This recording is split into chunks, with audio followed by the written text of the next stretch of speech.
கலங்கிய ஒழுகிய விந்து ஒரு சுரோனித மீது கலந்து பணியிலோர் பாதி சிறு துளி மாது பண்டியில் வந்து புகுந்து திரண்டு பதுமாரம்ப கபடம் இழந்து பார்வைமிகாசெவிகாகைகள் என்ற உருவமுமாகி உயிர் வளமாகும் ஒன்பது ஒன்று நிறைந்து மடந்தை உதயமகன்று குறியில் விழுந்து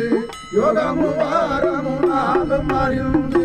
மாறிகள் சேனை தரவணையாடை பண்பட வந்து உறைந்து கவிழ்ந்து மணமையில் பொங்கை அமுதம் அறிந்து ஒரு அறிவீரறிவாகி வளர்ந்து ஒளிநகை ஊரல் இதழ் மடவாரும் வந்து முகந்திட வந்து தவழ்ந்து மடியில்